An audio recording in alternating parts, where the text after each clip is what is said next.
in every single hearing about every single Republican tax bill. He asked the Treasury Secretary a simple question. Why are you cutting Medicaid for low-income and working-class people by $700 billion to give $235 billion in tax breaks to the very, very, very richest people in this country? A few hundred families, multi-billionaires, their kids, after they die. That's the estate tax. That's what this bill expands. Why do you think it's a good idea to cut Medicaid for low-income and working-class people by $700 billion to give $235 billion in tax breaks to the very, very, very richest people in this country, perhaps a few hundred families? And Scott Bessent, the Secretary of the Treasury, could not justify it, because it is morally unjustifiable. Sanders didn't stop there. He cited the Yale and University of Pennsylvania studies. When you throw 15 million people off health care, 50,000 people a year will die, unnecessarily. He asked Bessent to explain why that trade-off is worth it. Bessent deflected. He talked about the 2017 Tax Cuts and Jobs Act. He talked about small businesses. He said the numbers were overstated. He said 1.4 million illegal aliens are on Medicaid. He said work requirements.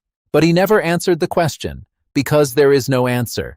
There is no justification for cutting health care for the poor to pay for tax cuts for the rich. Number of people in the top 0.2% who would benefit from this particular $235 billion tax break. Well, I know the top 10% is right. now paying. Sanders then moved to the deficit. Every independent expert agrees the bill adds trillions to the debt. The CBO, Penn Wharton, Yale, the Conservative Tax Foundation, the Committee for a Responsible Federal Budget, even Elon Musk and the Wall Street Journal. Even Elon Musk and the Wall Street Journal are criticizing the bill for ballooning the national debt. The only people who are saying publicly that it's not going to add to the national debt are you, Donald Trump, the Republicans in Congress. Bessent admitted the CBO scores a $2.4 trillion deficit. He said he doesn't agree with their methodology. He said tariff revenue would offset it, but there is no tariff bill. There is no offset. There is only a bill that cuts health care for millions and adds trillions to the debt. And when Sanders pressed him on why the deficit matters for Medicaid but not for billionaire tax cuts, Bessent had no answer. Let's watch. I'll break it down. Help me out here. My understanding is the Trump administration has, I think, 13 billionaires in office right now, leading government agencies. Is that about right, do you think? I have no idea, Senator. I think that's what the number is. Do you think it's a coincidence, given the large number of billionaires in the Trump administration, that this particular piece of legislation would provide $235 billion in tax breaks to the top 0.2% by expanding the exemptions in the estate tax? Senator, I will tell you that when the 2017 Tax Cuts and Jobs Act passed, my tax rate went up. Well, I don't know your exact situation, but I can tell you. Tell me about how many people do you think are in the top 0.2%? Sorry? Number of people in the top 0.2% who would benefit from this particular $235 billion tax break. Well, I know the top 10% is right. now paying 7%. That's not the question. My question is, why do you think at a time of unprecedented income and wealth inequality, when people like yourself economically have never ever had it so good, why do you think it's a good idea to cut Medicaid for low-income and working-class people by $700 billion to give $235 billion in tax breaks to the very, very, very richest people in this country, perhaps a few hundred families? Please justify that and tell me about that. Well, Senator, I don't know, but the Democrats had the trifecta, and there was no tax increase or wealth tax on billionaires. You choose. I'm not talking about a tax. You chose not Mr. to do Bessen, that, I am not talking about a wealth tax. Explain. A few hundred of the wealthiest families in this country, $235 billion tax break. Explain to the American people why you think that's a great idea. I think that this will increase small businesses substantially. That most small businesses, they are... Has zero to do, come on, you're smarter than that. This is the top 0.2%. This is not a mom and pop store. These are multi-billionaires, and the savings go to their kids after they pass away. This is nothing more than a gift to billionaires in this country. Well, sir, that's just not correct, because the top 10% paid a bigger share of taxes after TCJA. I'm talking about one provision in this. I don't want to argue with you about taxes in general. One provision, few hundred families, $235 billion in tax breaks. You can't justify that because morally it is totally unjustifiable. Let me ask you another question. If you guys want to cut $1 trillion in Medicaid and the Affordable Care Act, the estimate from CBO, I believe, is that over 15 million people lose their health insurance. Yale University and the University of Pennsylvania estimated that when you throw that many low-income and working-class people off of health care, some 50,000 people a year will die. Tell me why you think it's a good idea to give tax breaks to billionaires and allow 50,000 low-income and working-class people to die unnecessarily? Senator, first of all, that's overstated by 5.1 million. That is not attributed to this bill. It is simply... It's a combination. That's true. No. You all had a scheduled expiration of Obamacare subsidies, and you did not extend that when you were in charge. 5.1 million. 1.4 million illegal aliens on Medicaid. All right, and there are work requirements. And our goal is to get more money to children and others. Really? Your goal is to get more money to children, and working people. Really, come on. Do you know how many people, and I was surprised to hear this, I don't know if you know it or not, how many people lose their jobs every year, quit, or get fired or whatever? Do you have any idea? Well, there's something called the quits rate, and so when the job market is strong, more people quit. But yeah, I was surprised that I just researched this. I don't know, do you happen to know? I don't know the number. I was surprised. Would it be shocking to you? It was to me. 20 million people leave their jobs a year. Doesn't shock you, right? It's a big labor force, right? Yep. So somebody leaves the job, maybe they move, maybe something happens in their lives, right? We have a lot of transition in the labor market, correct? Maybe they get a better job. Right, exactly, maybe they do. Or maybe they have to stay home, their wife gets sick, whatever, we don't know. But 20 million people lose their jobs in a given year, leave their jobs in a given year. Are those people lazy? What happens when I leave my job and maybe I have to move to another state to take care of my ill mother? And I desperately need Medicaid. Am I too lazy now to be able to get Medicaid? I think that's a mischaracterization of the work requirement. Really? Well, I'm not quite so sure it is. I don't... Okay. Well, thank you very much, Mr. Chairman. I want to ask about the Republican big, beautiful bill, which will knock about 16 million people off their health care coverage and cut programs that keep groceries cheaper for millions of families in order to try to pay for about $4 trillion in tax giveaways that are mostly going to be sucked up by millionaires, billionaires, and wealthy corporations.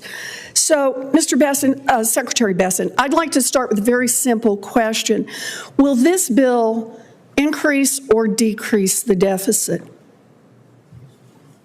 They're varying scoring on that, Senator Warren. You're the Secretary of the Treasury, so I'm asking you, what is your view? Will this bill increase or decrease the deficit? It is my view that over the 10-year window, it will decrease. You know, do you have anybody who agrees with you on this? Yes, ma'am. Let me ask my question. Okay. Every credible independent expert agrees that Trump and the Republicans' big, beautiful bill would add trillions of dollars to the national debt and would not even come close to paying for itself. The nonpartisan Congressional Budget Office, the Penn-Wharton budget model, and the Yale Budget Lab all agree on this, and they're looking at 10-year windows, thank you. So do the Conservative Tax Foundation and Committee for a Responsible Federal Budget, conservative groups. Even Elon Musk and the Wall Street Journal are criticizing the bill for ballooning the national debt. The only people who are saying publicly that it's not going to add to the national debt are you, Donald Trump, the Republicans in Congress. Do you have an independent group that has put forward numbers that disagrees with all of these conservative groups and disagrees with the Wall Street Journal on this? Well, Senator, interesting to see you aligned with Elon Musk, but if I add... You're no more shocked than I am.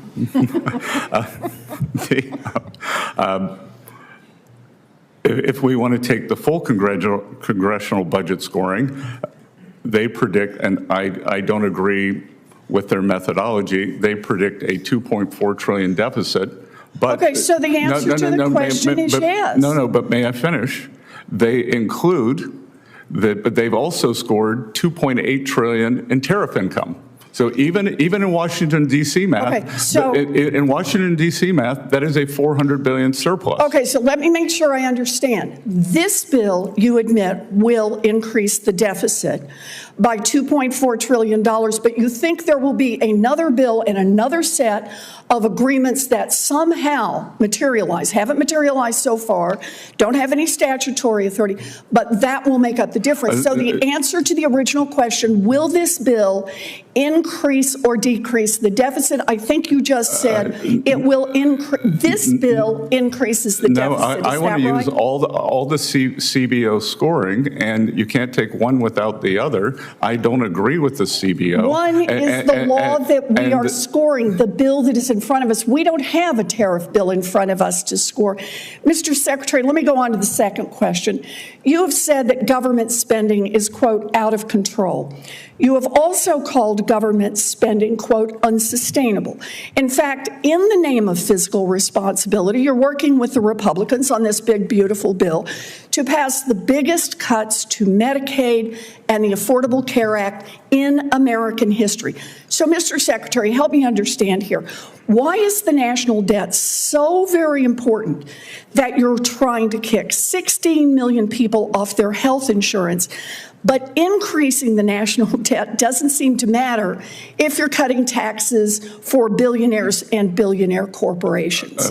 Well, first of all, a huge portion of this goes to family-owned businesses that are pass-through entities that are below that level, Senator, and I am sure you share my goals of Main Street prosperity. You know, I'm glad to do tax cuts for people of modest means. The question I'm asking is, why does the deficit not matter to you? We're talking about knocking 16 million people off their health care, but it matters not. It does matter to you if we're knocking people off their health care, but not. Well, first of all, that figure is overstated by 5.1 million. That is amount not attributable to provisions in this bill. So you think it's okay just to knock 10 million people off their health care? First of all, let's set that straight. Work requirements account for 8 million of CBO's claim number. Again, we're creating an economy that promotes and rewards. It's clear, Secretary Bessent, that you don't want to answer the question. No, Senator, I am answering it. No, you're not. And what I want is for Medicaid to be used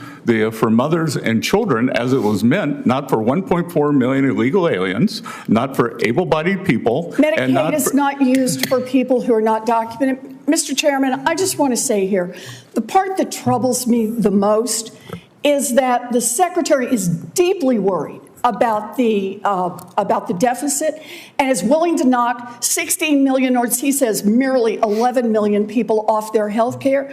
Matters so much, but it doesn't matter so much if you're cutting taxes for billionaires. Then it's okay to run up a big deficit. I think that's wrong. There is a question at the heart of this hearing that Bernie Sanders asked and that Scott Bessent could not answer. It is not a complicated question. It is not a partisan question. It is a moral question.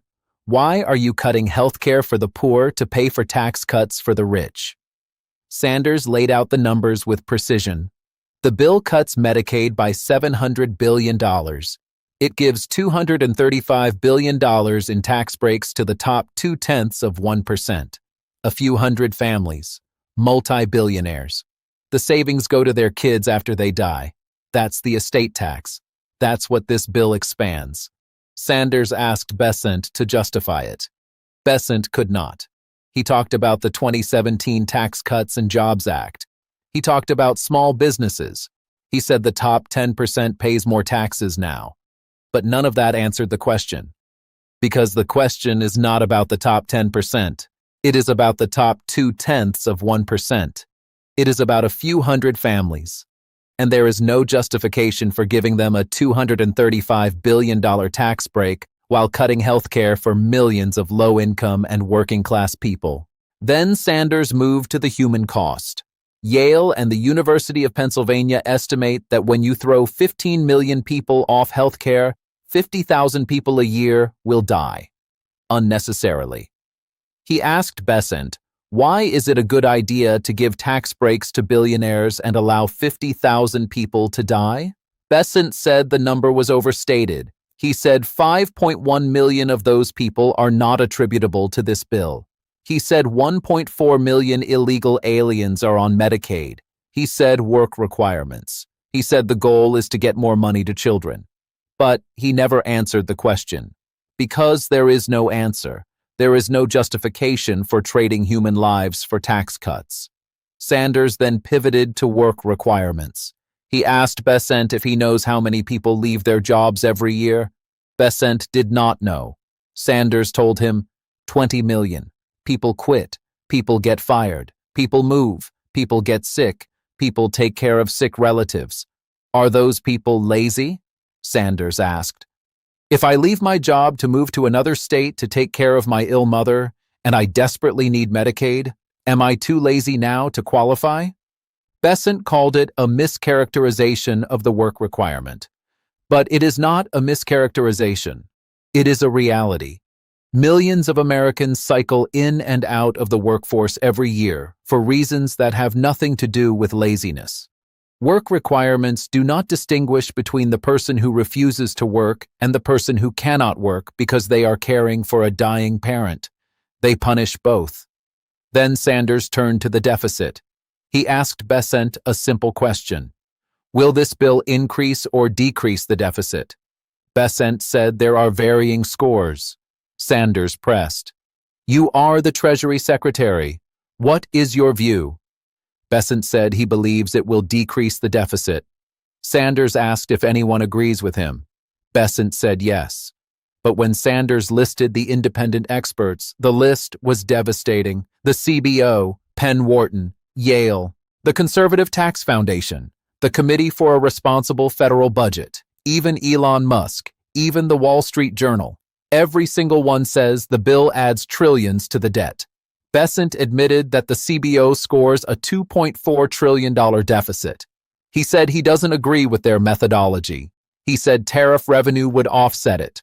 But there is no tariff bill. There is no offset. There is only a bill that cuts health care for millions and adds trillions to the debt. Sanders's final question was the most devastating of all. You have said government spending is out of control and unsustainable. You are working to pass the biggest cuts to Medicaid in American history. So why is the national debt so important that you are willing to kick 16 million people off their health insurance, but it doesn't seem to matter if you are cutting taxes for billionaires? Bessent did not answer. He talked about family-owned businesses and pass-through entities. He said the figure is overstated. He said work requirements, but he never answered the question. Because there is no answer. There is no consistent principle. The deficit matters when it is used to justify cutting health care for the poor. The deficit does not matter when it is used to justify cutting taxes for the rich. That is not fiscal responsibility. That is class warfare. Sanders ended his time by stating the obvious. The secretary is deeply worried about the deficit and is willing to knock millions of people off their health care. That matters so much. But it doesn't matter so much if you're cutting taxes for billionaires. Then it's okay to run up a big deficit. That is wrong. It is not just wrong as a matter of policy. It is wrong as a matter of morality. And no amount of talking points about work requirements or illegal aliens or small businesses can make it right.